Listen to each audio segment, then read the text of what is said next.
ॐ नमः शिवाय ॐ नमः शिवाय। हर हर भोले नमः शिवाय। विश्वेश्वराय श्री विश्वेश्वराय। हर हर भोले नमः शिवाय।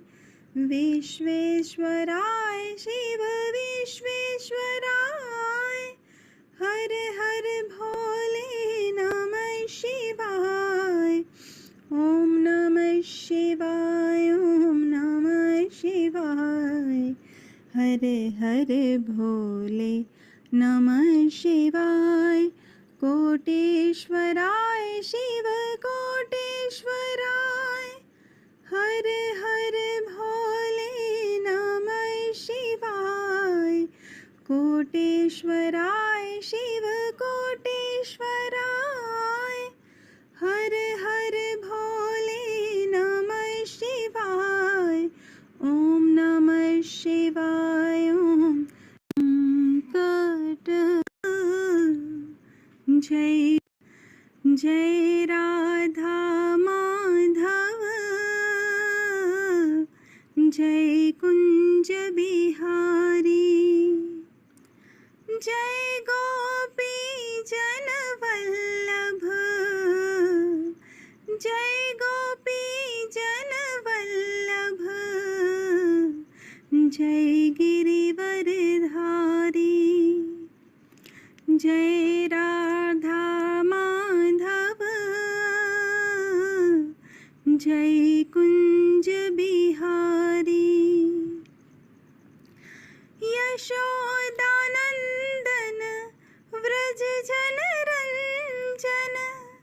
यशोदानंदन व्रज जन रंजन। यशोदानंदन व्रज जन रंजन। यशोदानंदन व्रज जन रंजन। जमुना तीर वनचारी। जमुना तीर वनचारी। जय राधा माधव। जय कुंज बिहारी। जय गोपी जन वल्लभ। जय गोपी जन वल्लभ। जय गिरिवरधारी। जय राधा माधव। जय कुंज बिहारी। हरे कृष्णा कृष्णा कृष्णा हरे हरे। हरे रामा राम राम हरे हरे। हरे कृष्णा कृष्णा कृष्णा हरे हरे। हरे राम राम राम हरे हरे। हरे कृष्णा कृष्णा कृष्णा हरे हरे। हरे राम राम राम हरे हरे। गणेशाय नमः। अथ श्री मधुराष्टकम्। अधरं मधुरं वदनं मधुरं नयनं मधुरं हसितं मधुरम् हृदयं मधुरं गमनं मधुरं मधुराधिपतेरखिलं मधुरं वचनं मधुरं चरितं मधुरं वसनं मधुरं वलितं मधुरं चलितं मधुरं भ्रमितं मधुरं मधुराधिपतेरखिलं मधुरं वेणुर्मधुरो रेणुर्मधुरः।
ओम श्री गणेशाय नमः। श्री सरस्वत्यै नमः। शुक्लांबरं विष्णु शशिवर्णं चतुर्भुजं प्रसन्नवदनं ध्यायेत् सर्वविघ्नोपशान्तयेत्। सरस्वती नमस्तुभ्यं वरदे कामरूपिणि विद्यारंभं करिष्यामि सिद्धिर्भवतु मे सदा। गुरुर्ब्रह्मा गुरुर्विष्णु गुरुर्देवो महेश्वरा गुरुर्साक्षात् परब्रह्म तस्मै श्री गुरवे नमः। ईश्वरो गुरुरात्मेति मूर्तिभेद विभागिने व्योमवत्व्याप्तदेहाय दक्षिणामूर्तये नमः। ऐंकार ह्रींकार रहस्य युक्त श्रींकार गूढ़ार्थ महाविभूत्या ओंकार मर्म परतीपादिनीभ्यां नमो नमः श्री गुरुपादुकाभ्याम। ओम श्री मात्रे। हम सब मिलके माँ श्री ललिता त्रिपुर सुंदरी का ध्यान करेंगे। सामने मूर्ति है उनकी और देखो सिंहासन पर विराजित है माँ। सुंदर सौम्य उनका स्वरूप है। उनके चार हाथों में, ऊपर के दोनों हाथों में पाश और अंकुश है और दाहिने हाथ में पुष्प वाले 5 बाण है और लेफ्ट हैंड में धनुष बाण है, जो जिसको कहते हैं कि मदन धनु, या तो जो गन्ने का रस का धनुष है, जो हमारे मन का रिप्रेजेंटेटिव है। और जो 5 पुष्प वाले बाण है वो हमारी 5 इंद्रियां हैं, शब्द स्पर्श रूप रस गंध। तो माँ इन सबको कंट्रोल करती है, हमारे मन को भी हमारे इंद्रियों को भी। और इसके लिए उनके पास 2 आयुध हैं, पाश और अंकुश। तो हम ध्यान का श्लोक देखेंगे। हाँ। अरुणा करुणा तरंगिताक्षीं धृतपाशाङ्कुशपुष्पबाणचापाम् अणिमादिभिरावृतां मयूखैः अहमित्येव विभावये भवानीम्। तो इसका अर्थ है जो रक्त वर्ण वाली है, जिनकी अरुणिम ऐसी अरुणोदय जैसी एकदम लाल आभा है, जिनकी आंखों में करुणा तरंगित हो रही है, जिन्होंने पाश अंकुश धनुष बाण पुष्पमय बाण धारण किया हुआ है, जो अणिमादि अणिमा महिमा लघिमा ये सारी सिद्धियां जो उनको घेरे हुए हैं और जो इनकी लाल रश्मियों से घिरी हुई है, ऐसी भवानी भगवती त्रिपुरा सुंदरी का मैं ध्यान करती हूँ। तो ध्यान के बाद हम अब आगे बढ़ेंगे। देवी खड्गमाला स्तोत्र रत्न के आज के द्वितीय सत्र में आप सभी का स्वागत है। और आप सभी के हृदय में विराजमान श्री ललिता पराम अम्बा का, त्रिपुरा सुंदरी का मैं वंदन करती हूँ, प्रणाम करती हूँ। सभी साधक मित्रों को जय माता दी, ओम नमः शिवाय। अब किसी भी स्तोत्र को अगर हम शुरू करना है तो हमें जानना चाहिए कि किसने किसको कहा। तो यहाँ पे श्लोक आया हुआ है कि पार्वती माता पूछती है शंकर भगवान से, थोड़ा जूम करेंगे। हाँ, ठीक है।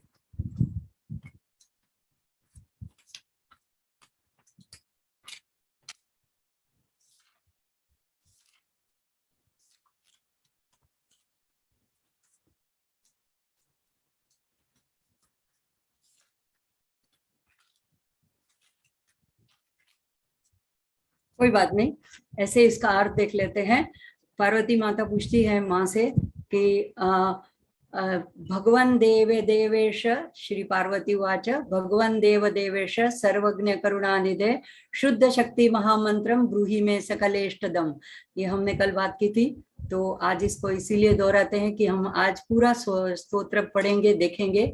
तो कहाँ से शुरू होता है ये, तो पार्वती माता के प्रश्न से शुरू होता है। और पार्वती माँ हम जनहित के लिए, हम लोगों के कल्याण के लिए ही ऐसे प्रश्न संवाद करती रहती है शिव जी से, और शिव जी उसके उत्तर में कोई ना कोई स्तोत्र, कोई ना कोई मंत्र, कोई ना कोई विधि लोगों के कल्याण के लिए बताते रहते हैं। तो पार्वती ने कहा, हे भगवान, देवों के देव, महादेव, सब आप सर्वज्ञ हो, आप सब कुछ जानने वाले हो, आप दया निधे, करुणा निधे हो, तो सभी कामनाओं, सकलेष्टदम, सभी कामनाओं को देने वाले शुद्ध शक्ति महामंत्र, इसको मुझे आप बताइए।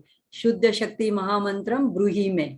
तो ईश्वर उवाच, शिव जी ने क्या कहा, शुणु देवी प्रवक्ष्यामि यन्मां त्वं परिपुच्छसि यस्य स्मरण मात्रेण चक्र पूजा फलम लभेत।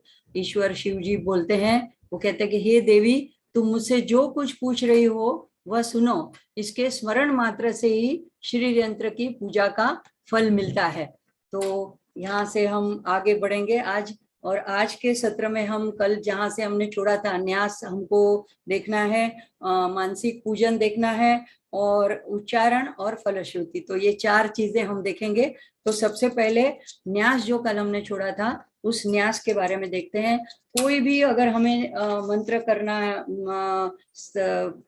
जप मंत्र या स्तोत्र का पठन करना होता है, तो उसके पहले हमें न्यास करना जरूरी है। क्या मतलब होता है न्यास का?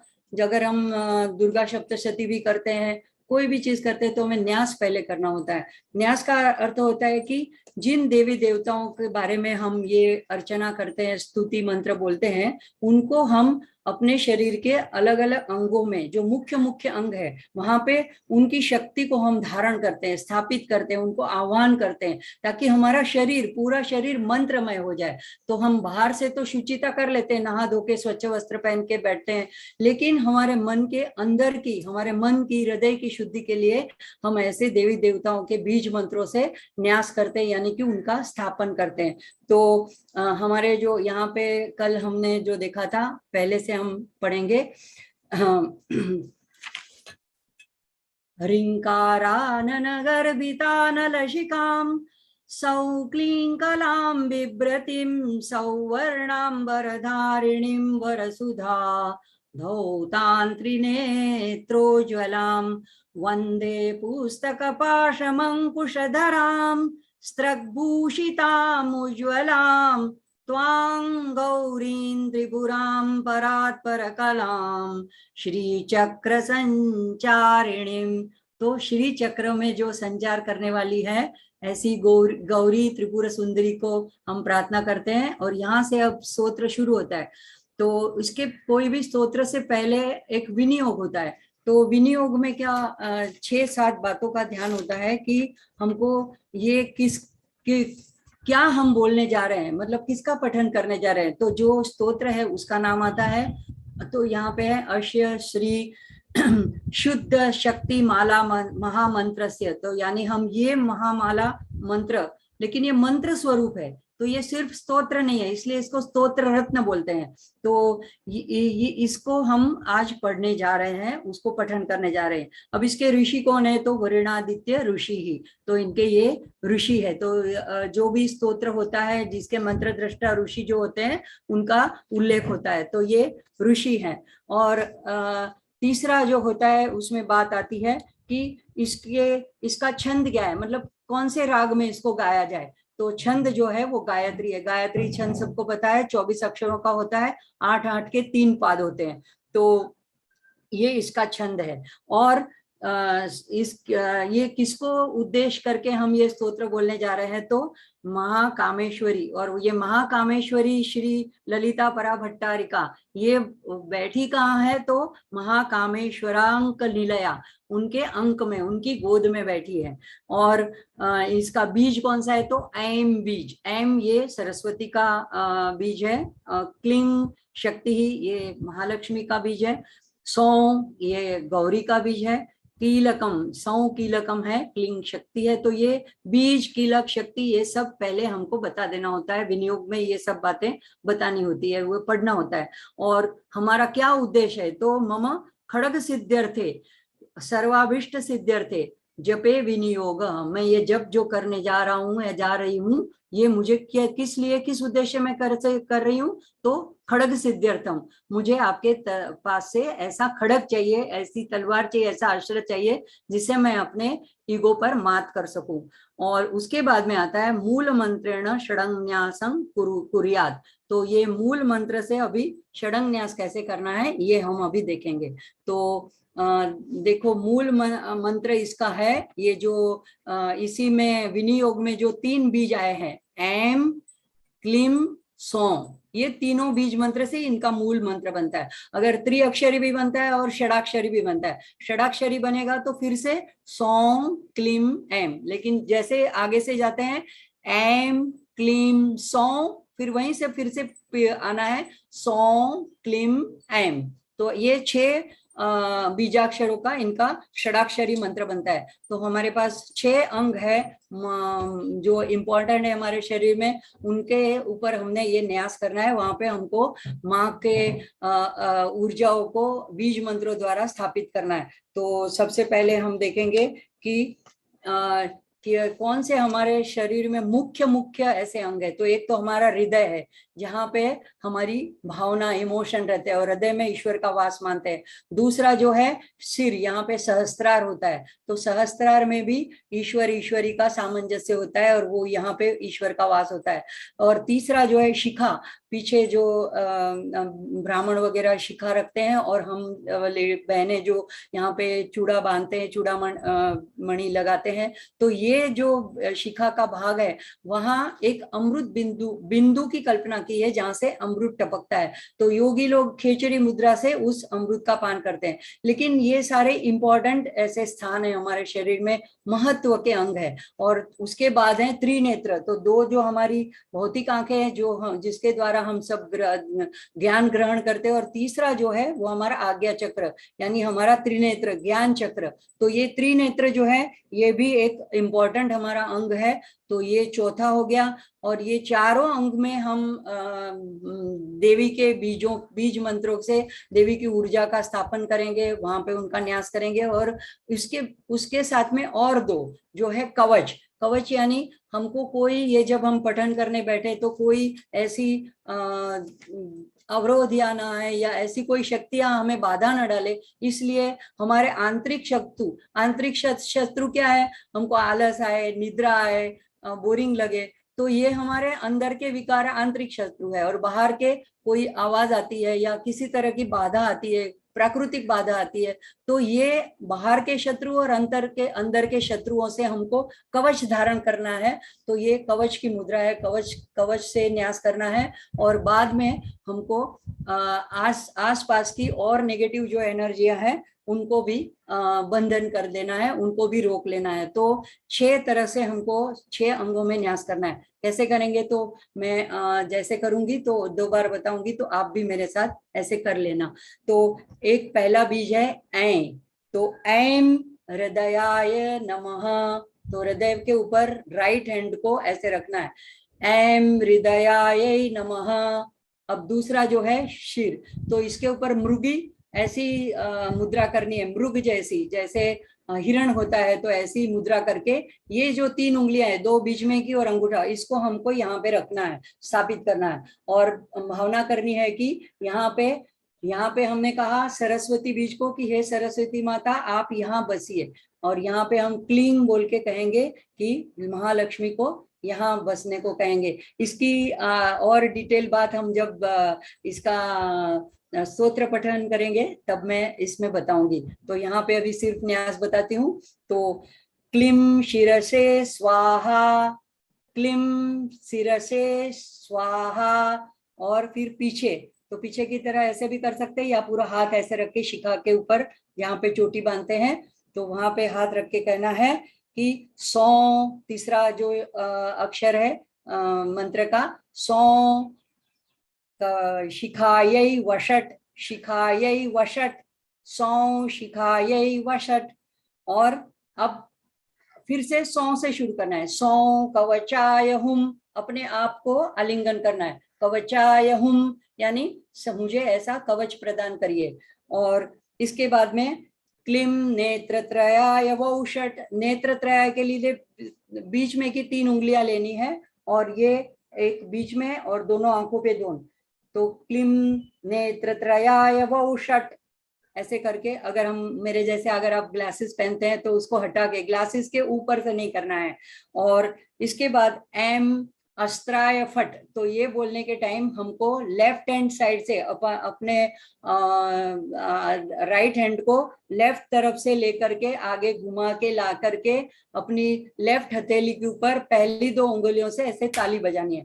जब हम फट बोलेंगे और ताली बजाएंगे तो दोनों का सिंक्रोनाइजेशन एक साथ होना चाहिए। तो कैसे करेंगे, एम अस्त्रायै फट, एम अस्त्रायै फट, फट और ताली एक साथ आनी चाहिए। तो ये हो गया हमारा अंग न्यास। अगर हमको करण न्यास करना है, यहाँ पे नहीं दिया है लेकिन दोनों तरफ के न्यास कर सकते हैं, तो करण न्यास जो करना होता है तो वो अंकर यानी हाथ, तो उंगलियों में करना होता है। तो यहाँ पे ये जो अंगूठा है ये हमारा परमात्मा का, ईश्वर का, ईश्वरी का प्रतीक माना जाता है। तो ये अंगूठा जो है, अगर ये ना हो तो ये 4 उंगलियों से कोई काम नहीं हो सकता है। इससे अगर हमको कुछ पकड़ना भी हो तो बहुत मुश्किल हो जाता है। तो अंगूठे से हम आसानी से सब काम कर सकते हैं।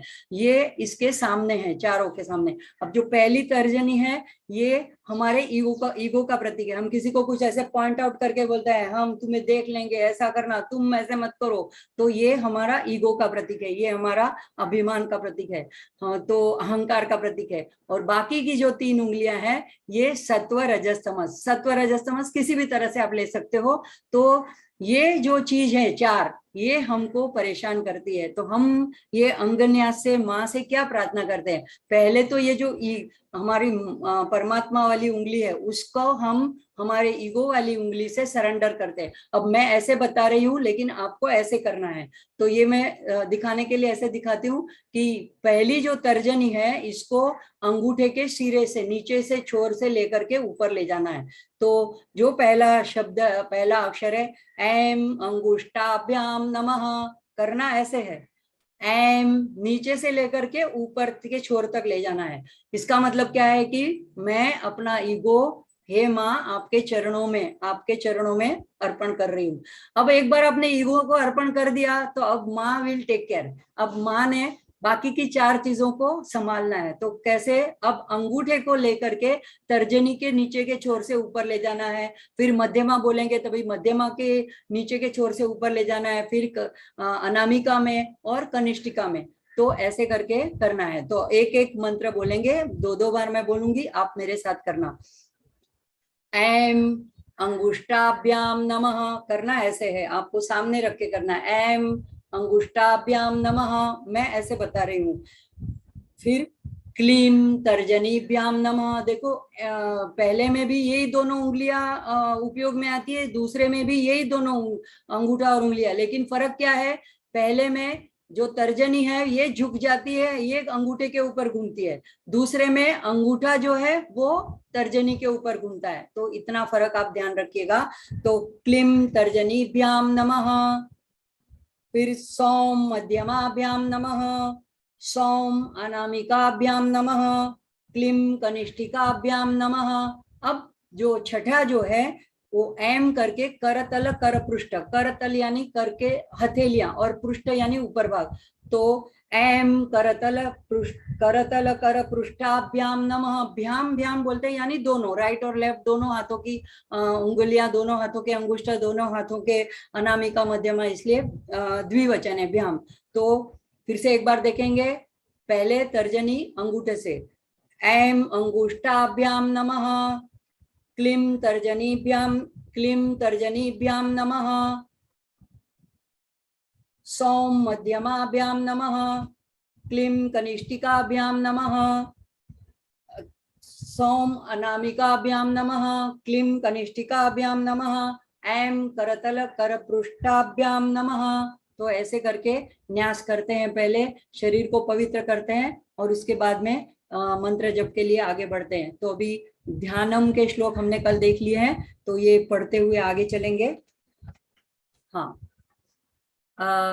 तादृशं खड्गमाप्नोति येन हस्तस्थितेन वै अष्टादश महाद्वीप सम्राट भोक्ता भविष्यति। तो कल हमने देखा था कि अगर ये पठन करते हैं तो तादृश मतलब तुरंत ही माँ हमको ऐसा खड्ग प्रदान करती है जिससे हम अष्टाद्वीप यानी 18 द्वीप महाद्वीपों के सम्राट और भोक्ता बन जाते हैं। 18 महाद्वीप कौन से हैं? बाहर वाले नहीं है, अंदर ही जो है 5 हमारे जो है ज्ञानेंद्रियां, 5 कर्मेंद्रियां और हमारे 8 अष्टपाश। इसकी बात भी हम आगे स्तोत्र में करेंगे, कौन से अष्टपाश पाश हमको हमारी आध्यात्मिक प्रगति में रुकावट डालते हैं।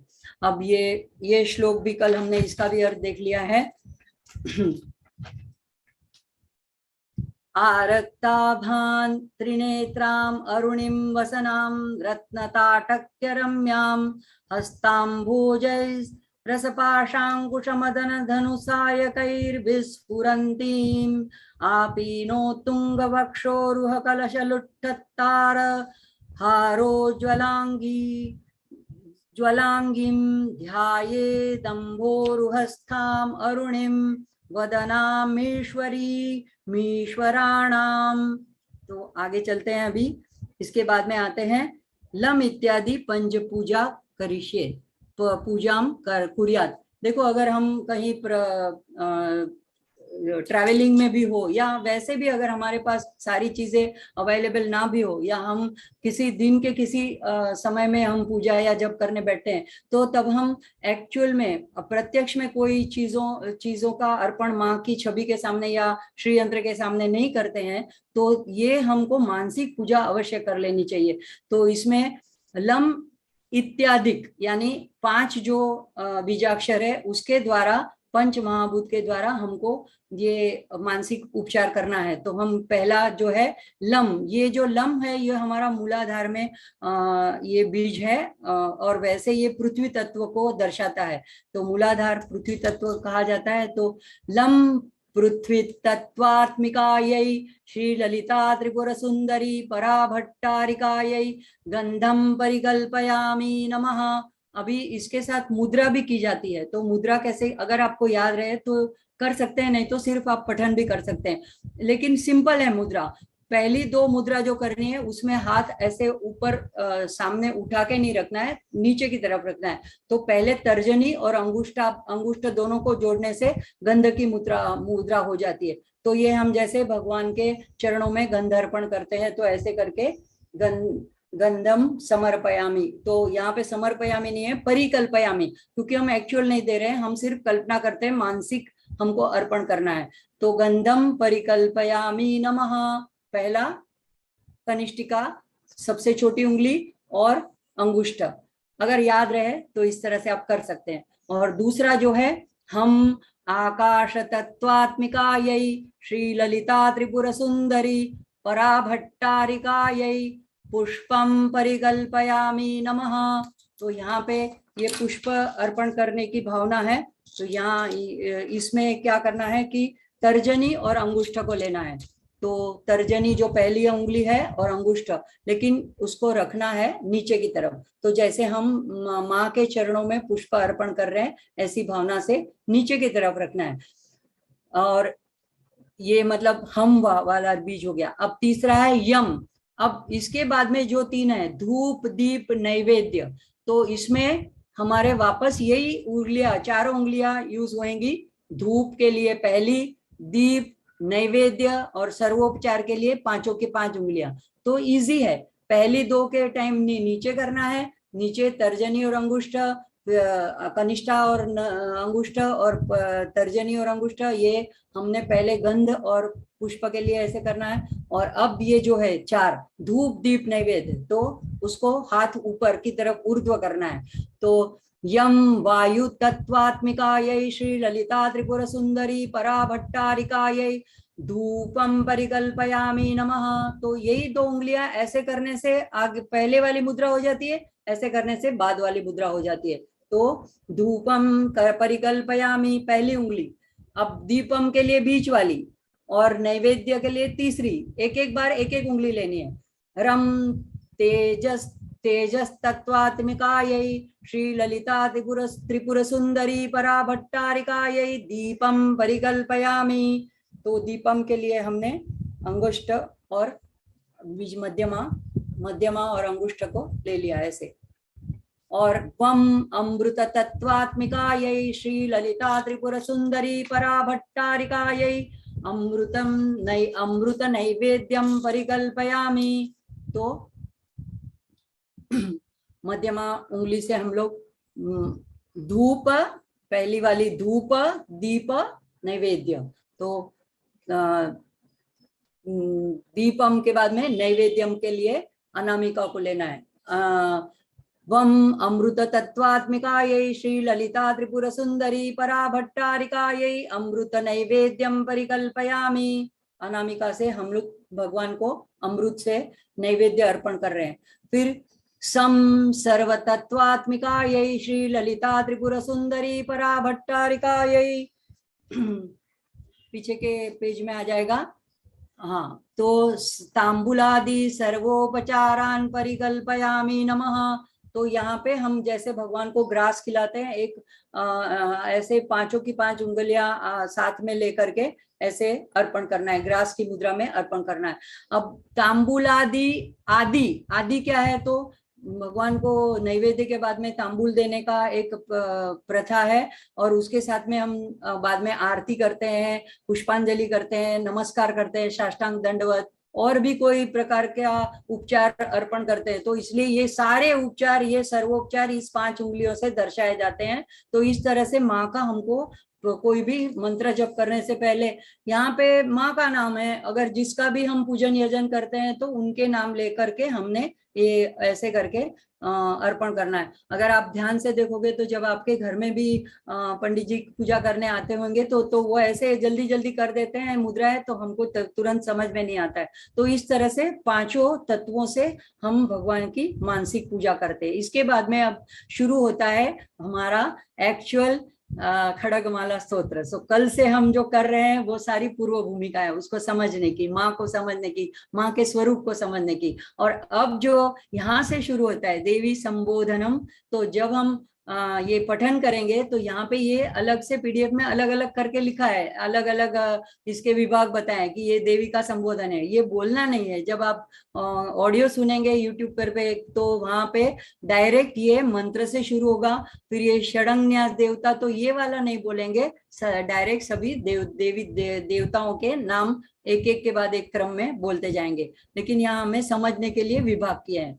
श्री देवी संबोधनम, तो ये पहला विभाग है। तो यहाँ पे बोलते हैं ओम ऐम ह्रीम श्रीम ऐम क्लीम सौ, मुंह खुला रहेगा, सौ ओम नमस् त्रिपुर सुंदरी, ये माँ का संबोधन है। हम माँ को बुला के अभी बोलते हैं कि तुम्हें हम बुला रहे हैं और तुम्हारे नाम का जप करना चाहते हैं। अब न्यासंग देवता, अभी हमने न्यास किया, तो इसमें आपने ये 6 स्थानों के बारे में जाना। तो यहाँ पे ये न्यास देवताओं के इसके ऊपर अधिष्ठात्री जो देवियां हैं उनको आह्वान किया है। तो हमने कौन कौन सी देवियों को यहाँ पे स्थापित किया था? हमने पहले कहा था ऐं हृदयायै नमः। तो ऐं यानी सरस्वती देवी को हमने कहा था कि आप हमारे हृदय में बसो। तो क्यों हमने कहा था सरस्वती देवी को? तो हमारा शुद्ध हृदय पवित्र हो, शुद्ध हो, निर्मल हो और हमें ज्ञान प्रदान करो। तो ऐसे हम हृदय में सरस्वती देवी का आह्वान किया था। तो ऐसी हृदय देवी को कैसे पहले बोलना देखते हैं। सिंपल उच्चारण है, इसमें कोई गड़बड़ वाली बात नहीं है। हृदय देवी, शिरो देवी, शिखा देवी, कवच देवी, नेत्र देवी, अस्त्र देवी, ऐसे ही सब लय में नाम आते जाएंगे। तो ये पहला विभाग है। लेकिन अभी हृदय देवी मतलब ऐं बीच से हमने सरस्वती देवी की प्रार्थना करी। उसके बाद में हम क्लीम, इससे हमने महालक्ष्मी, तो शिरो देवी में हमने क्लीम कहा था। तो महालक्ष्मी को हम क्या प्रार्थना करते हैं कि हे माँ, आप, यहाँ पे हम बोलते हैं हमारा बड़ा ब्रेन है, तो मन और बुद्धि पहले मन विचार कुछ संकल्प करता है और बुद्धि फिर उसके ऊपर निर्णय देती है, विचार करती है। तो मन और बुद्धि ऐसे होने चाहिए कि वो शुद्ध होने चाहिए, ऐसे कोई गलत विचार उसमें प्रवेश ना हो। तो माँ आप यहाँ पे बसो और मेरे मन में, मेरे बुद्धि में जो जो विचार प्रकट होते हैं उसको आप स्कैन करो, उसको आप फिल्टर करो, जो अच्छे हो, शुभ विचार हो, उसको ही सिर्फ आने दो अंदर।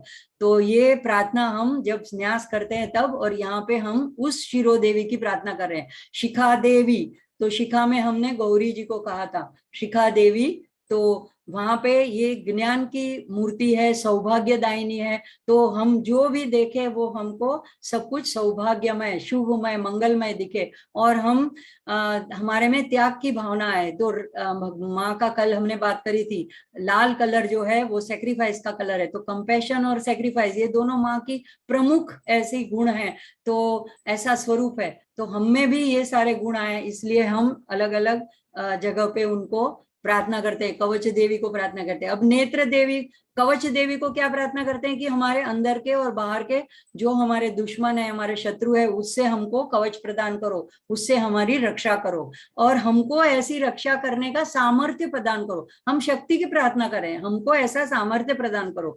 नेत्र देवी, हमारी दो आंखें जो है फिजिकल, उससे हम सब शुभ मंगलकारी देखें। लेकिन हमारी जो तीसरी आंख है, हमारा ज्ञान चक्षु है, उससे हमको ज्ञान प्रदान करो। तो ये ज्ञान, ऐसा ज्ञान होना चाहिए कि हम जो हर एक हमारे साथ में घटना बनती है ना, तो ज्यादातर देखो एनालिसिस करते रहते हैं उसका। बहुत मतलब हम लोग बोलते हैं ना हिंदी में पिष्ट पिंजन, ऐसे कि इसने ऐसा नहीं करना चाहिए था, वो ऐसा नहीं होना चाहिए था, ये ठीक नहीं है, ये ठीक है। तो ये एनालिटिकल हमारी जो एक आदत पड़ गई है, तो ये हमारी ना होए और हम जजमेंटल हो जाते हैं, दूसरे के बारे में तुरंत हम कुछ ना कुछ जजमेंट दे देते हैं। तो ये जजमेंटल वृत्ति, और हम पार्शियलिटी भी कभी कभी कर देते हैं अपनों के साथ। तो हम अलग बर्ताव करते हैं और जिनको हम पराया समझते हैं उनके साथ अलग। तो ये सारी तीनों चीज हमारे में ना आए, ऐसा ज्ञान हमें प्रदान करिए, ऐसा हमारा ज्ञान का चक्षु, वहां पे हमें ऐसा सामर्थ्य प्रदान कीजिए। और फिर ये हमने ऐसे करके अस्त्राय किया, तो चारों तरफ के जो दिशाओं में से कोई भी अगर नेगेटिव विचार हो, नेगेटिव वातावरण हो, तो इससे भी हमारी रक्षा करिए, इसको भी दूर करिए। तो ये ऐसे भाव है इसके पीछे में। तो सब तो हम नहीं देख पाएंगे, कुछ कुछ मैं बीच बीच में आपको बता दिया करूंगी। आप सिर्फ पठन भी कर लोगे तो ये देवी ऐसी है दयालु की रोज रोज पठन करने मात्र से अंदर से आपको ये भाव उद्घाटित होंगे, आपको ज्ञान अंदर से आएगा। वैसे भी हम भी माँ के अंश है, तो हम भी ज्ञान स्वरूपी है। ज्ञान क्या पुस्तकों से आता है ऐसी बात नहीं है। ऋषि मुनियों को दृष्टा कैसे हुए? उन्होंने अंदर के ज्ञान चक्षु खुले, उनको अंदर से ही ज्ञान हुआ। तो स्वामी करुणामय तो यही कहते हैं कि आप जो चीज बार बार मनन करो, रटन करो, तो अंदर से देवी जवाब देगी और अंदर से अर्थ भी बता देगी। तो अब दूसरा जो विभाग है तिथि नित्य देवता, तो यहाँ पे 16 तिथि मानी जाती है। जैसे 16 कला हम कहते हैं, 16 कला संपूर्ण, तो ये चंद्रमा को उद्देश्य करके है। चंद्रमा से हम तिथि ज्योतिष शास्त्र के हिसाब से देखते हैं, तो अमावस्या पहली मानी जाती है और फिर पूर्णिमा से लेके एकम से लेके पूर्णिमा 15, तो टोटल 16 हो गई। तो कामेश्वरी ये पहले अमावस्या की देवी। तो अभी इसका उच्चारण देखते हैं। कामेश्वरी भगमालिनी नित्य क्लिन्ने, क आधा और ल पूरा, क्ली और डबल न, क्लिन्ने, क्लिन के साथ न ले लेने का और फिर पूरा न, पूरा ने, नित्य क्लिन्ने भेरुंडे वह निवासिनी महावज्रेश्वरी शिवदूती दू दीर्घ त्वरिते कुलसुंदरी नित्ये नीलपताके विजये सर्वमंगले ज्वालामालिनी चित्रे महानित्ये। तो यहाँ तक 16 तिथियों की 16 देवियां हो गई। अब ये सारी देवियों को हम प्रार्थना करते कि जैसे चंद्र की कला कभी एकम से बढ़ती भी है और कभी अमावस्या से घटती भी है, तो हमारे भी मन में कभी कभी सत्व रजस तमस ऐसे ऊपर नीचे होते रहते हैं, तो हमारी इस तरह से रक्षा कीजिए। तो एक एक देवी का भी एक एक डीप मीनिंग है। तो हम सिर्फ कामेश्वरी का देखेंगे। कामेश्वरी को सबसे पहले क्यों प्रार्थना करिए कि हमारे मन में हजारों प्रकार की कामनाएं उत्पन्न होती है। कामना कैसे कहते हैं, देखिए हम कोई चीज देखते हैं तो उसको देख के हमारे मन में पहले प्रतिभाव आता है, हमें लगता है कि हाँ ये अच्छा है। समझो कि कोई गुलाब का फूल है किसी के घर में या खिला है, ऐसा कुछ है, या किसी को कोई कार वगैरह देख के जैसे शौक हो, वो देख के हाँ ये बहुत अच्छा है, तब तक तो ठीक है। उसके बाद में कामना क्या होती है, मेरे पास होना चाहिए, मुझे ये प्राप्त करना है, ये मैं उसको ले लूं, ये कामना है। और तीसरा उससे आगे लस्ट, उसके बाद में हम उसके बिना जी नहीं सकते, वो तो मुझे चाहिए ही चाहिए।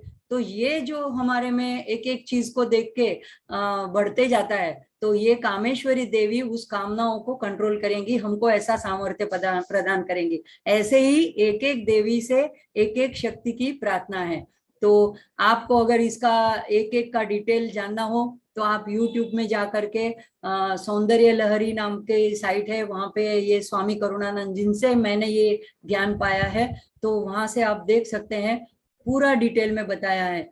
एक एक देवी के नामों के पीछे का अर्थ बताया गया है। यहाँ पे हम सिर्फ पठन की बात करते हैं। आप लोग धनतेरस के दिन और दिवाली के दिन इसका पठन करें, इतनी ही मेरी भावना है।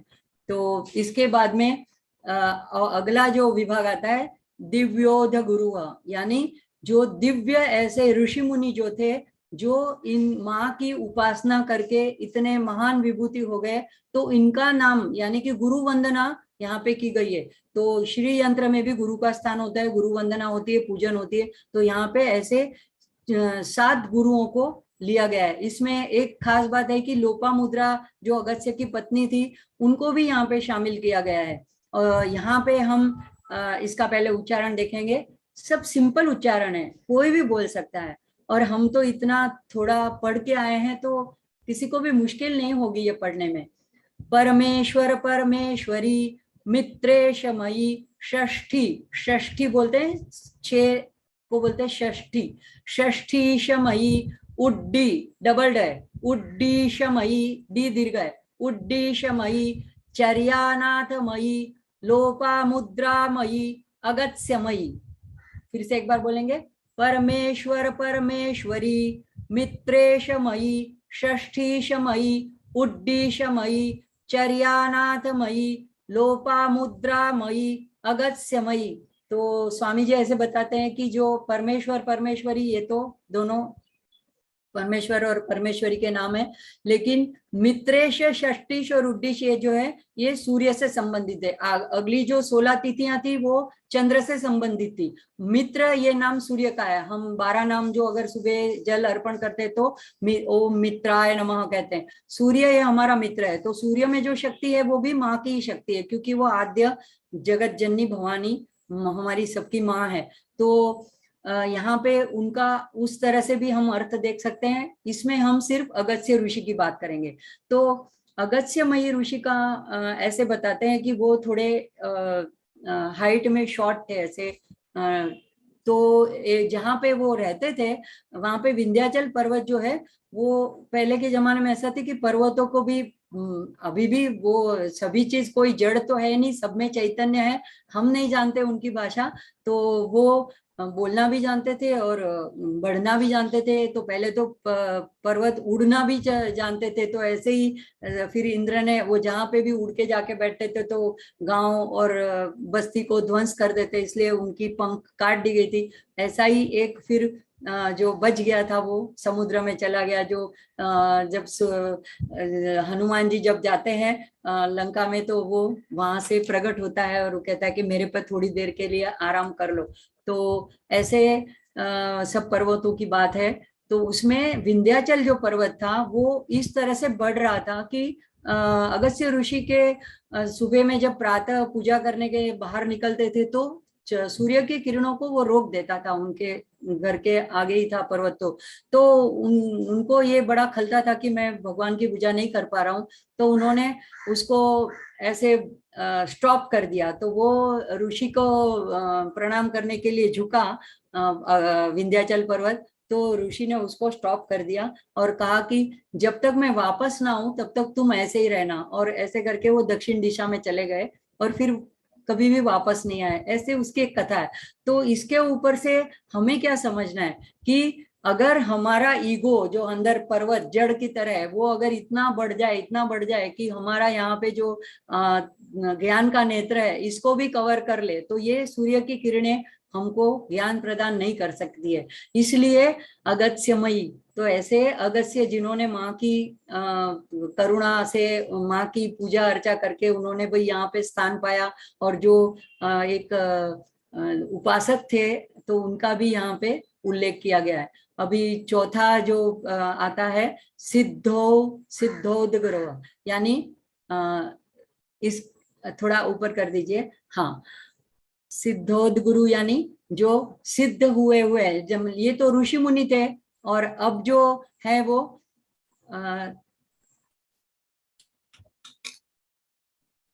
इसमें जो सबसे ऊपर दिखाए गए हैं वो चार हैं।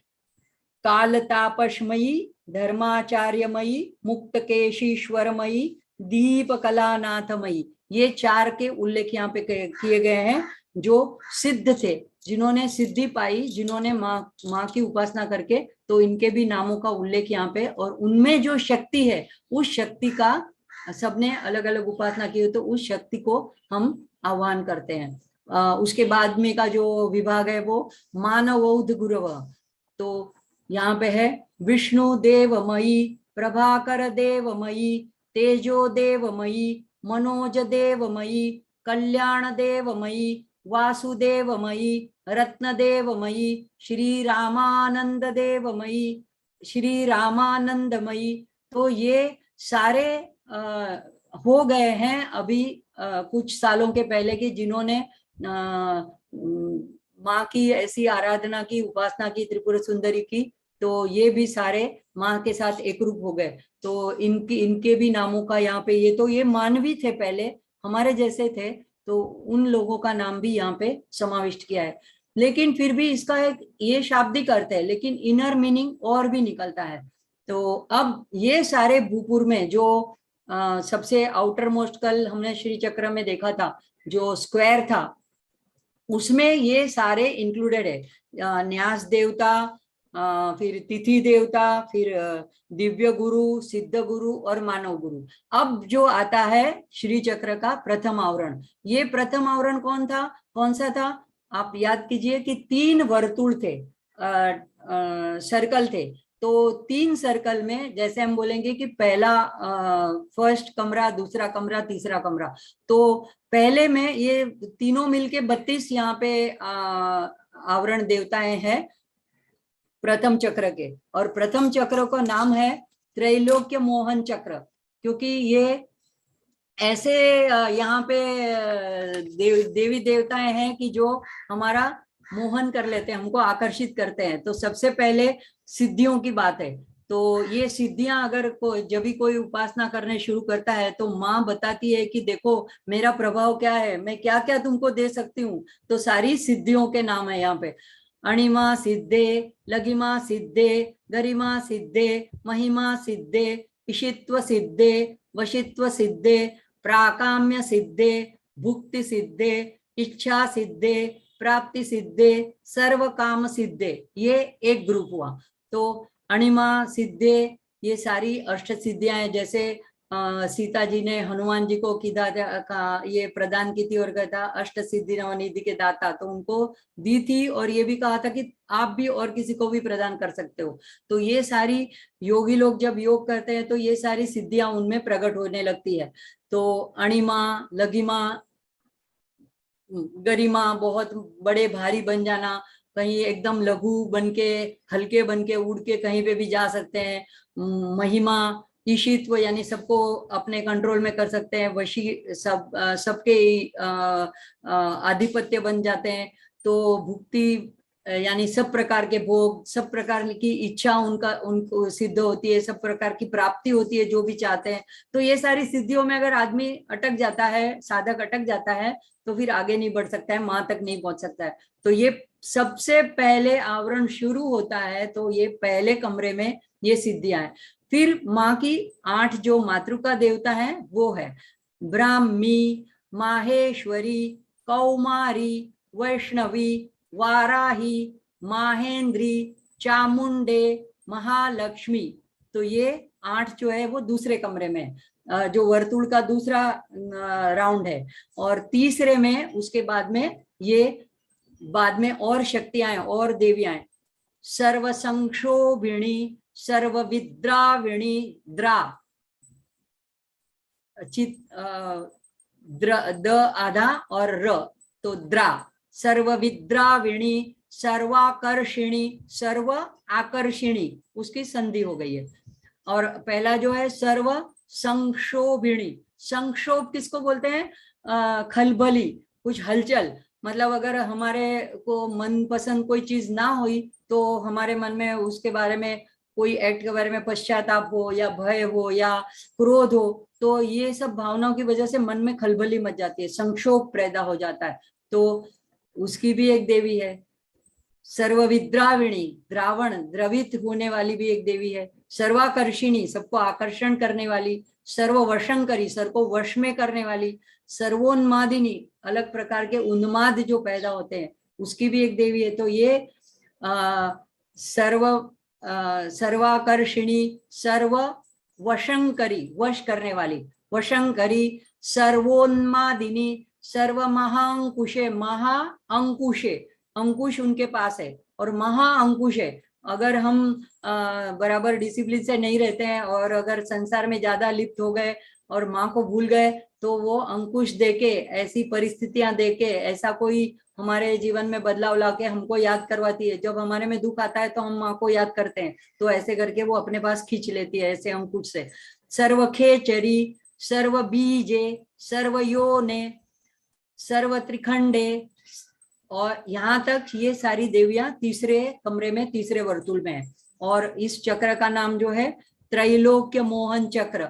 तो हर एक चक्र में एक उसकी चक्र की अधिष्ठात्री स्वामिनी देवी है और एक योगिनी है।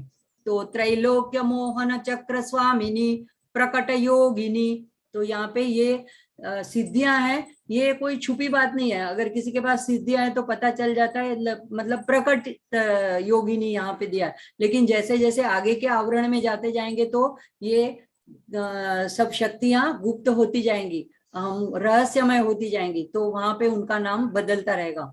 अब द्वितीय चक्रावरण देवता, तो द्वितीय चक्र जो है उसको बोलते हैं सर्व आशा परिपूरक चक्र।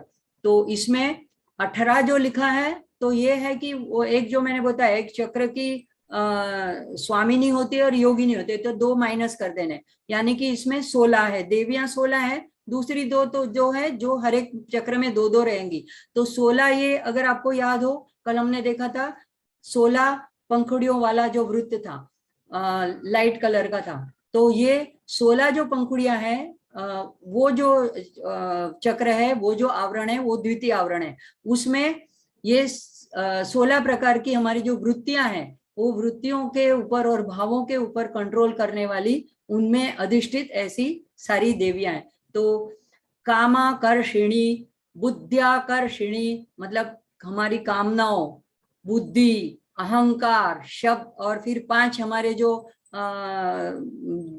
सेंस ऑर्गन है, तो 5 हमारी इंद्रियां, शब्द, शब्द, स्पर्श, रूप, रस, गंध। तो शब्दाकर्षिणी, स्पर्शाकर्षिणी, रूपाकर्षिणी, रसाकर्षिणी, गंधाकर्षिणी। तो यहाँ ये 5 और इसके आगे अब चित्ताकर्षिणी, धैर्याकर्षिणी, स्मृत्याकर्षिणी, नामाकर्षिणी, बीजाकर्षिणी, सब में आकर्षिणी, आकर्षिणी सबको आकर्षण करने वाली। और आगे संधि हो जाती है तो बीज, तो बीजाकर्षिणी, आत्म, आत्माकर्षिणी, अमृत, अमृताकर्षिणी, शरीर, शरीराकर्षिणी।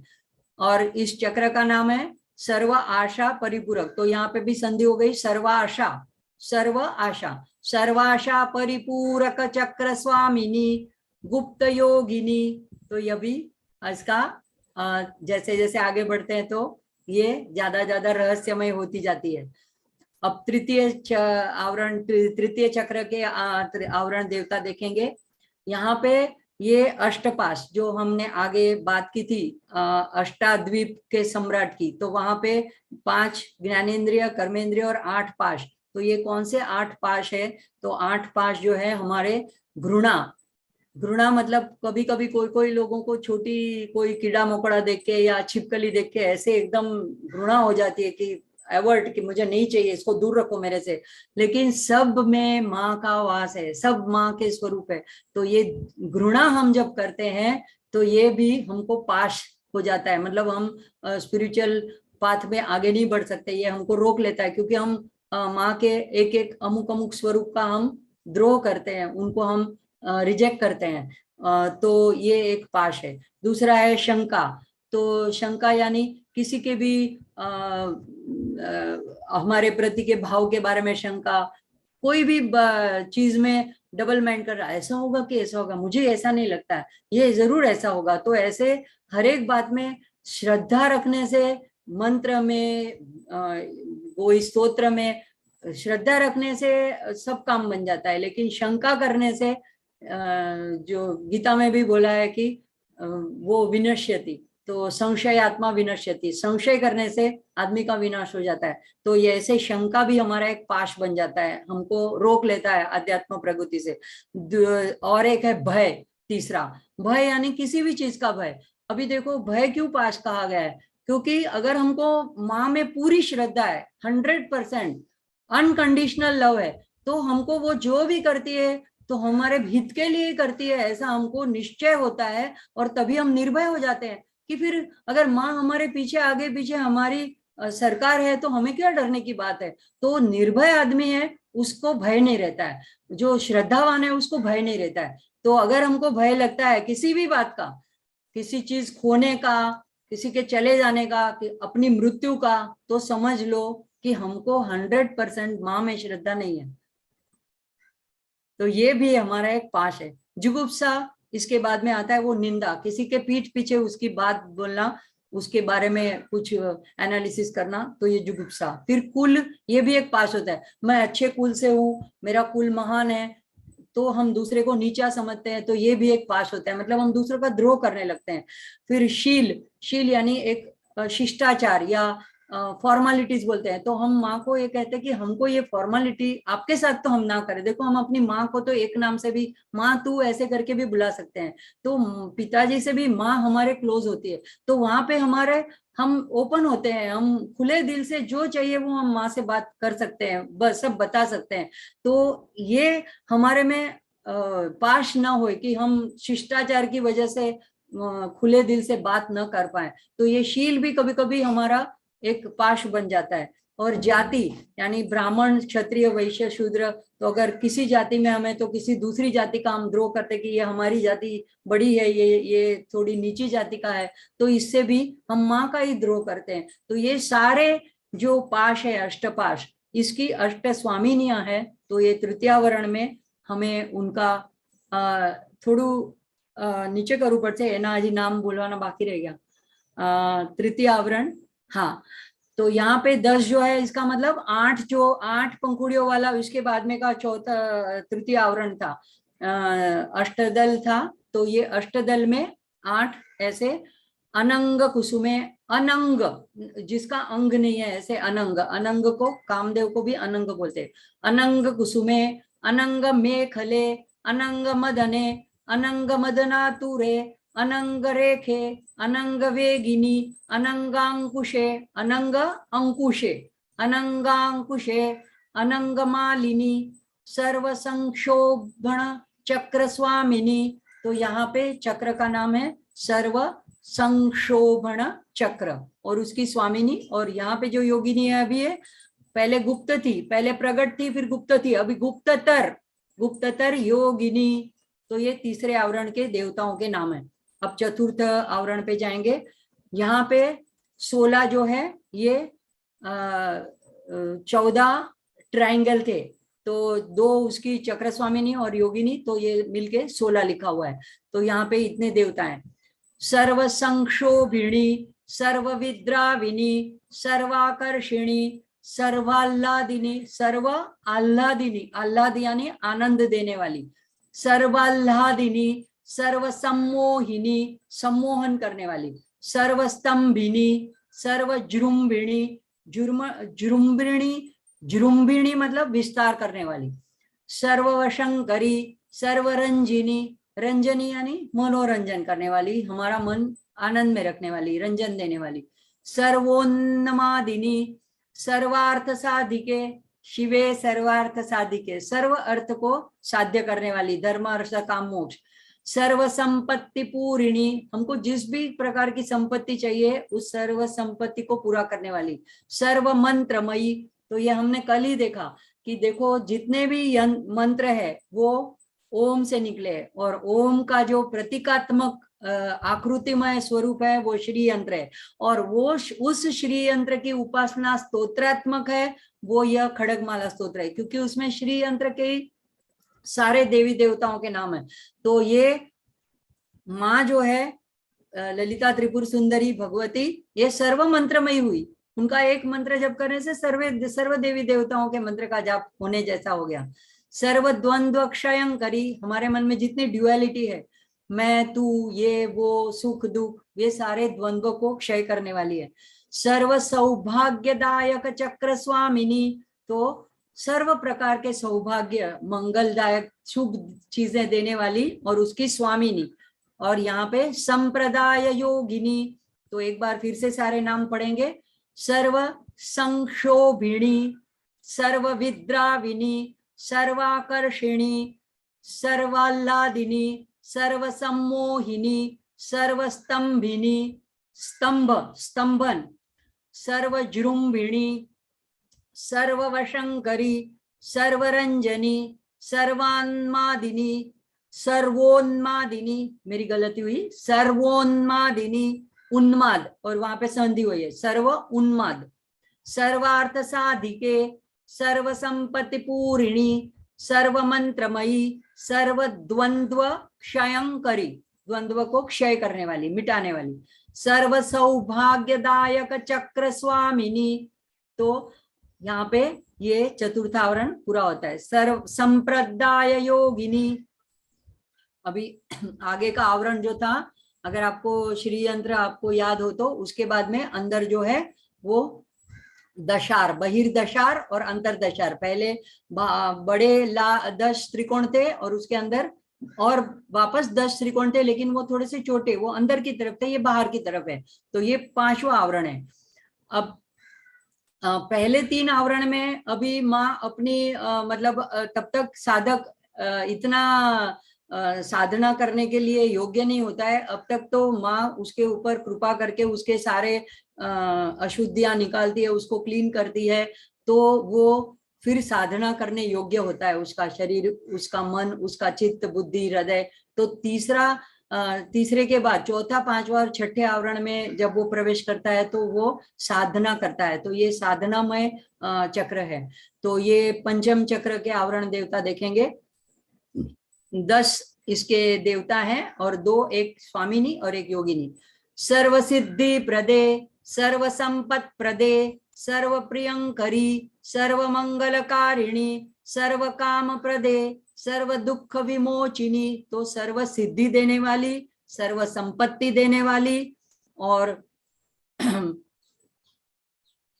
सर्व प्रियंकरी, सर्व प्रियंकरी, सर्व प्रिय वस्तु देने वाली, सर्व मंगल देने वाली, सर्व काम प्रदे, अब सर्व दुख विमोचिनी, सर्व दुखों का निवारण, हर प्रकार के दुख, शारीरिक हो, मानसिक हो, आध्यात्मिक हो, तो सारे दुखों का विमोचन करने वाली। अब आगे है सर्व मृत्यु प्रशमनी, सर्व विघ्न निवारिणी, सर्वांग सुंदरी। अब ये ऐसी सर्वांग सुंदरी है कि ये सारी चीजें प्रदान करती है। सर्व मृत्यु प्रशमनी, सर्व विघ्न निवारिणी, हमारे विघ्नों को भी निवारण करती है, और सर्व सौभाग्यदायिनी, तो ये इस चक्र की जो स्वामी ने उसको बोलते हैं सर्व अर्थ साधक, सर्वार्थ साधक चक्र स्वामिनी, सर्वार्थ साधक चक्र स्वामिनी, कुलोत्तीर्ण योगिनी। तो ये हो गया हमारा पंचम आवरण। अब श्री चक्र का षष्ठम आवरण देखते हैं। तो यहाँ पे भी 12 लिखा है, वही है कि 10 इसके त्रिकोण हैं और 2 एक योगिनी और एक चक्र स्वामिनी है। सर्वज्ञे, सर्वशक्ते, सर्वेश्वर्य प्रदायिनी, सर्वज्ञानमयी, सर्वव्याधि विनाशिनी, सर्वाधार स्वरूपे, सर्व पाप हरे, और एक बार बोलेंगे सर्वज्ञे, सर्वशक्ते, सर्व ऐश्वर्य, तो सर्वैश्वर्य प्रदायिनी, सर्व ज्ञानमयी, मतलब हर प्रकार का ज्ञान देने वाली है, वो खुद ज्ञानमयी है और हमको भी वो ज्ञान प्रदान करती है। सर्व व्याधि विनाशिनी, सर्वाधार स्वरूपे, सर्व पाप हरे, सर्वानंदमयी, सर्व रक्षा स्वरूपिणी, सर्व पाप हरे, सर्वानंदमयी, सर्व रक्षा स्वरूपिणी, सर्व इप्सित, तो यहाँ पे भी संधि हुई है इसलिए सर्वे थे हो गया है, सर्वेप्सित, सर्व इप्सित, इप्सित यानी जो हम इच्छा रखते हैं, सर्वेप्सित फल प्रदे। अब इस चक्र का नाम है सर्व रक्षाकर चक्र। यहाँ पहुंचने के बाद में फिर साधक को चिंता नहीं करती पड़ती है, भाई माँ उसकी केयर लेती है, उसकी संभाल लेती है, हर प्रकार से माँ उसकी रक्षा करती है। सर्व रक्षाकर चक्र स्वामिनी, निगर्भ योगिनी, अभी निगर्भ यानी जिसने गर्भ से जन्म नहीं लिया, ऐसी अजन्मा निगर्भ योगिनी। आगे देखते हैं।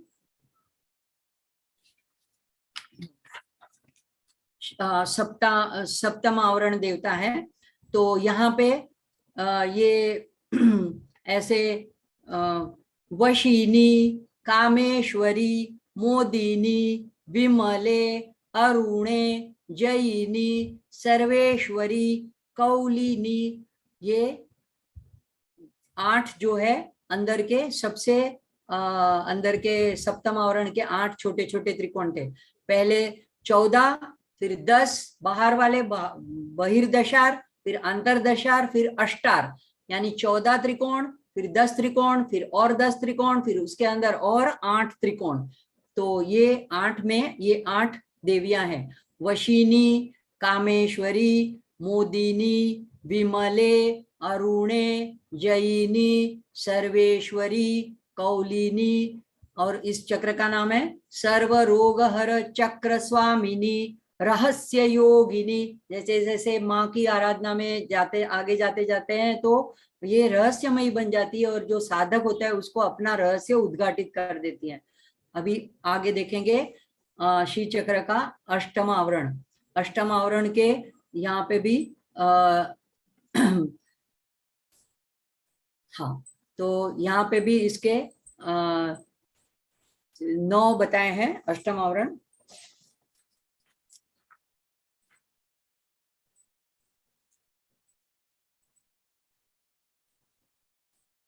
हाँ, तो यहाँ पे है बाणिनी, चापिनी, पाशिनी, अंकुशिनी, महाकामेश्वरी, महावज्रेश्वरी, महाभगमालिनी, सर्व सिद्धि प्रद चक्र स्वामिनी अति रहस्य योगिनी।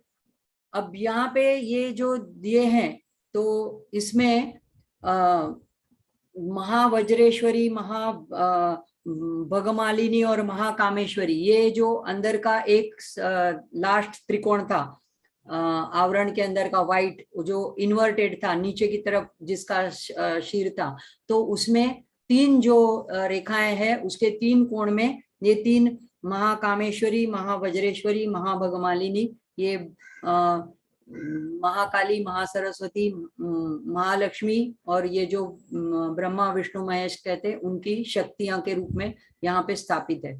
और इसका जो नाम है सर्व सिद्धि प्रद चक्र स्वामिनी और अति रहस्य योगिनी।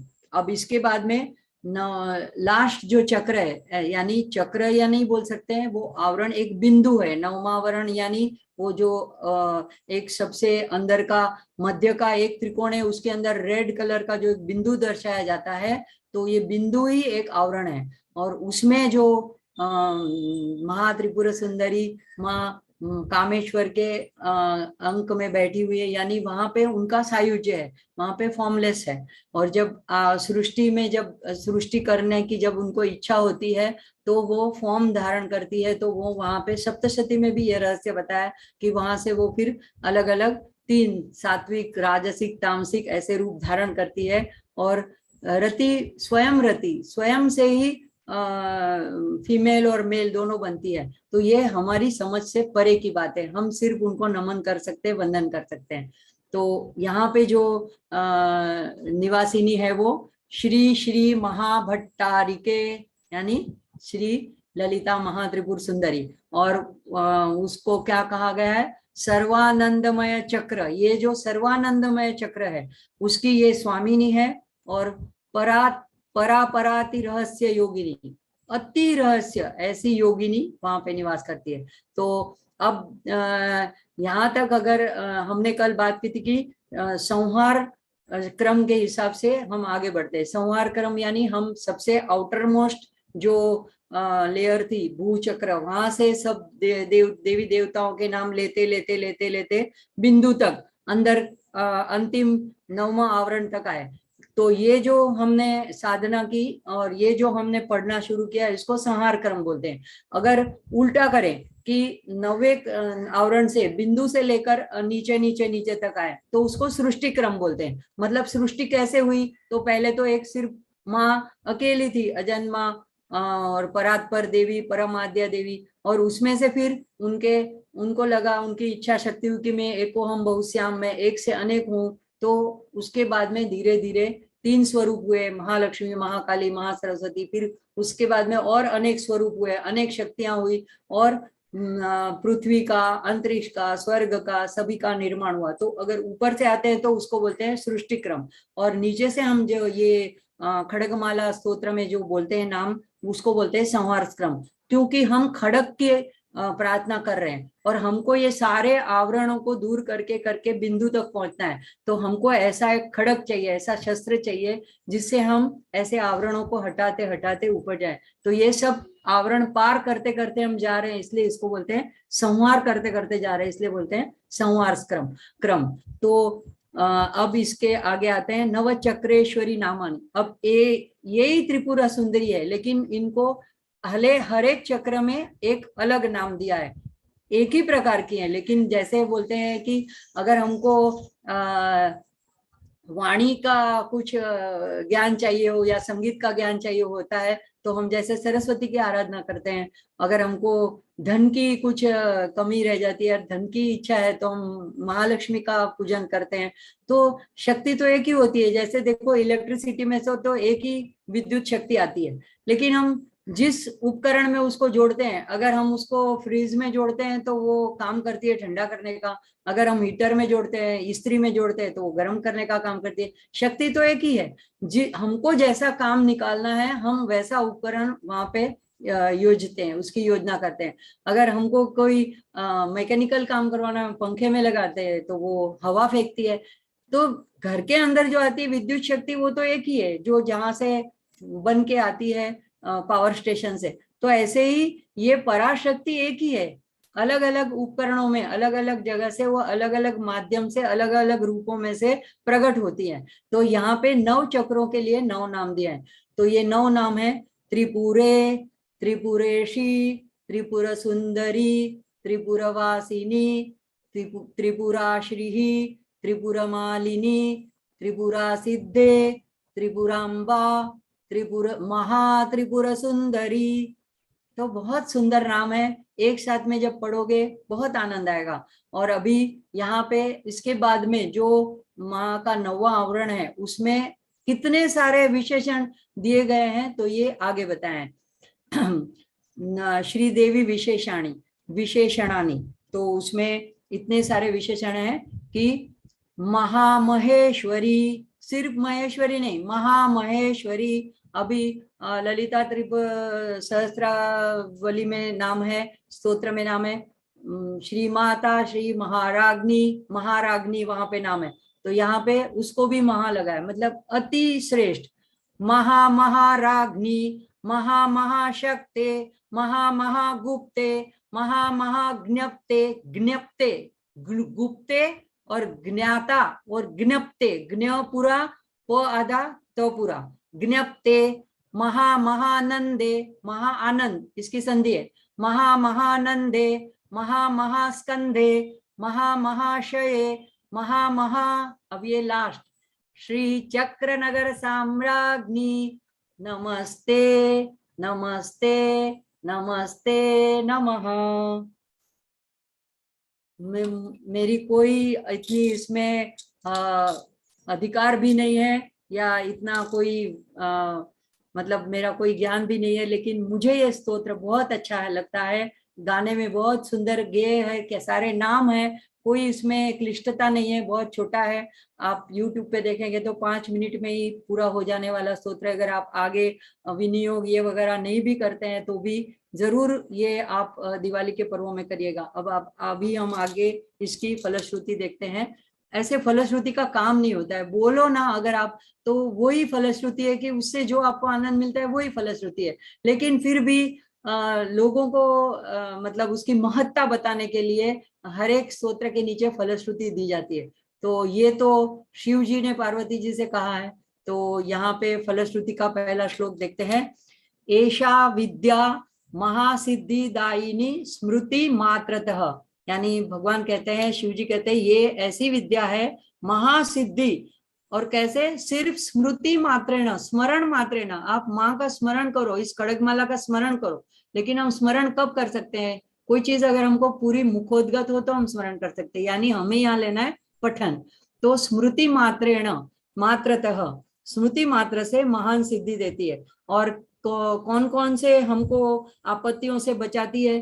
तो ये कहा के अग्नि, वात यानी वायु द्वारा, यानी जो ये आता है सुनामी जैसा, तो ऐसे क्षोभ यानी वही ऐसा कोई विपत्ति आती है, ऐसा कोई संक्षोभ, ऐसी कोई खलबली उठती है पृथ्वी के ऊपर, ये तो राज्य में और राष्ट्र में कोई ऐसा विप्लव यानी कोई ऐसी आपदा आ जाती है। जैसे अभी कुछ ही महीनों के पहले कोरोना की बीमारी आ गई थी, तो ऐसा कोई विप्लव आ जाता है। तो ऐसे टाइम में माँ की स्मृति मात्र से ही माँ हमको रक्षा कर लेती है। तो ऐसे में हमको ये माला मंत्र का स्मरण करना चाहिए। आगे आता दूसरे श्लोक में बताते हैं, लुंठने तस्कर भये, संग्रामे सलिल प्लवे, समुद्रयान विक्षोभे, भूत प्रेतादिके भये। तो यहाँ ये सब तीनों भी श्लोक है, इसके बाद का और उसके तीरे का उस साथ में लेने हैं। तो 4 श्लोकों के साथ में अंत में आता है कि महामंत्रम स्मरेन नरः। तो हर एक में हमको वो लेना है कि ये ऐसा होने से मंत्रम स्मरेन नरः।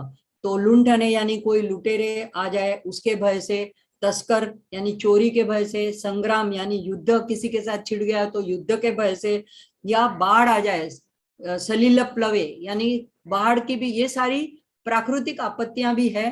तो समुद्र यान विक्षोभे यानी पहले ज्यादातर तो समुद्र से भी सफर की जाती थी। तो जहाज जब समुद्र में हो और वहां पे कोई तूफान आ जाए और उसमें विक्षोभ हो जाए और मृत्यु का भय लगे, भूत प्रेत आदि के भय या भूत प्रेत आदि का भी ये अतृप्त आत्मा है, उनकी कोई पीड़ा या भय हो, उसके बाद का श्लोक, अपस्मार ज्वर व्याधि मृत्यु मृत्यु क्षमा दीजे भय। तो यानी ज्वर बुखार आ जाए या शारीरिक व्याधि आ जाए या मृत्यु का भय होए या उन्माद, किसी को जैसे पूर्णिमा को ऐसे कोई मानसिक ऐसा उन्माद आ जाता है, पागलों जैसे करने लगते हैं, तो किसी भी प्रकार का उन्माद आएगा, ऐसे कोई भय आ जाए, और या तो ये सारी ऐसी शक्तियां हैं कि जो हमको अपनी आंखों से दिख नहीं पाती है, शाकिनी, पूतना, यक्ष, ये सारी योनियां हैं,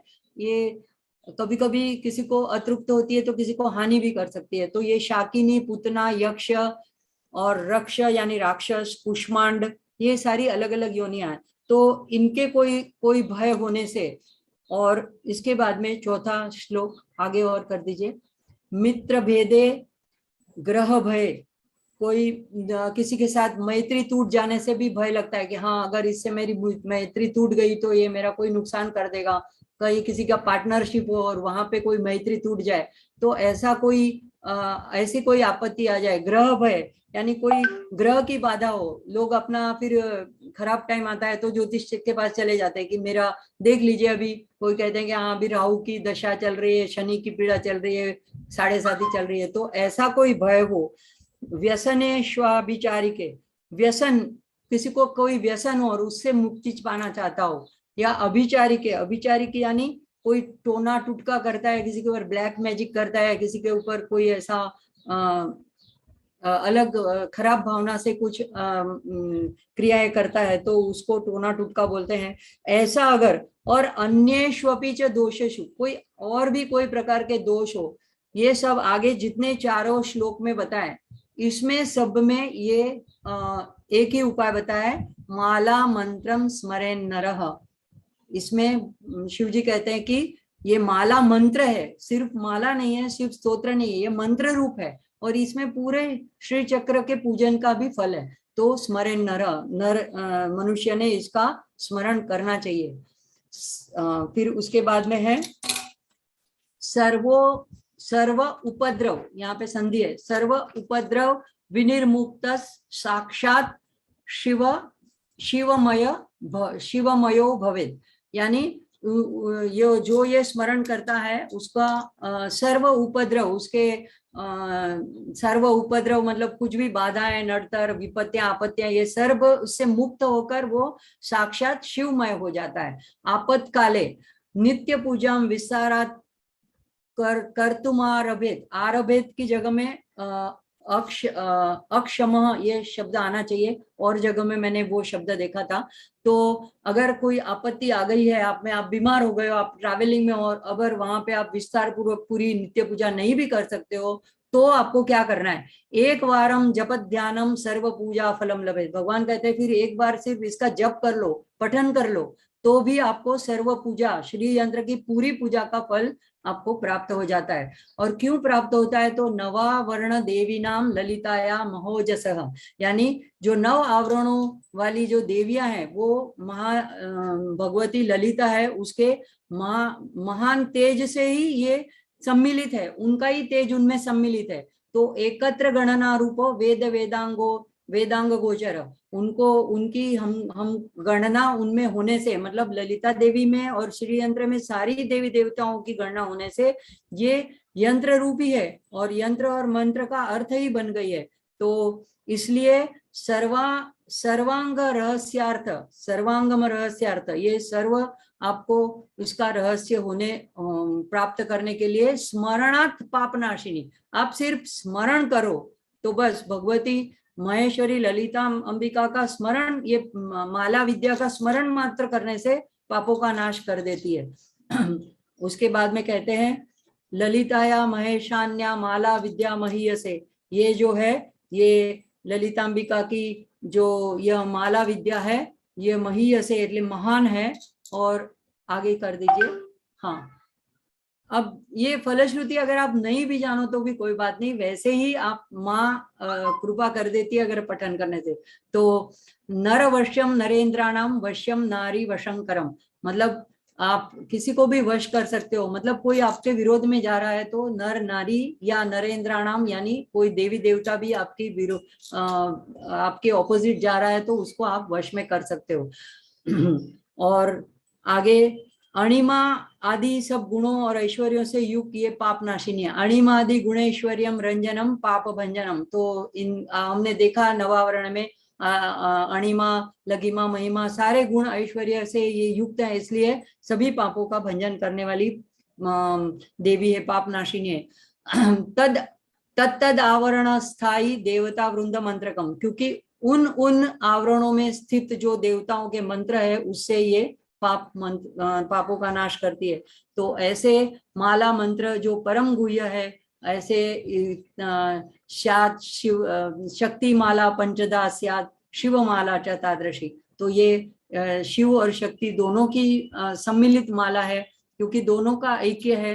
तो इसलिए हमको तस्मात् गोप्यतर गोप्यम रहस्यम भुक्ति मुक्तिदम, ये इसलिए इतना गोप्य से भी गोप्यतर गोप्यम, जैसे गीता में कृष्ण भगवान कहते गुह्यात गुरम गुह्यातम गुह्य, तो ऐसे गुह्य से भी गुह्य अतिशय गुह्य, ऐसी मैं तुम्हें बात अर्जुन को कहा मैं बताने जा रहा हूँ। तो ऐसे ही भगवान ने ये ऐसी गुह्य बात बताई है और कहा ये रहस्य जो जान लेता है तो वो भुक्ति और मुक्ति दोनों पा लेता है। भुक्ति यानी सारे ऐश्वर्य सर्व प्रकार के सुख सौभाग्य, और मुक्ति यानी अंत में उसको मोक्ष प्राप्त करता है। और कहाँ पे ये स्तोत्र आया हुआ है, तो इति वामकेश्वर तंत्रे उमा महेश्वर संवादे देवी खड़गमाला स्तोत्र रत्नम समाप्तम। हर हर महादेव। ओम तत्सत। श्री ललितांबिकार्पणमस्तु। तो सभी को ये दिवाली की अग्रिम बधाई। सब अगर जितना हो सके तो ये मंत्र का पाठ उच्चारण करिएगा। बस मेरी कोई इतनी इसमें अधिकार नहीं है, लेकिन सिर्फ जो अच्छा लगा वो आप लोगों के साथ में शेयर किया। और सिंपल है, सिर्फ नामावली के जैसे नाम है, लेकिन ये संबोधन वाले नाम है। तो आप जरूर इसका पठन करिएगा दिवाली के अच्छे पर्वों में, दिवाली के दिन में, धनतेरस में दिन के। और सभी को माँ की कृपा प्राप्त हो, ऐसी शुभकामना करते हुए जय माता दी, जय श्री कृष्ण। ओम पूर्णमिदं पूर्णा ओम पूर्णमद पूर्णमिदं पूर्णात् पूर्णमुदच्यते पूर्णस्य पूर्णमादाय पूर्णमेवावशिष्यते। ओम शांति शांति शांति। हरि ओम श्री गुरुभ्यो नमः। हरि ओम। ओम नमः पार्वती पतये हर हर महादेव हर। जय श्री कृष्ण सभी को।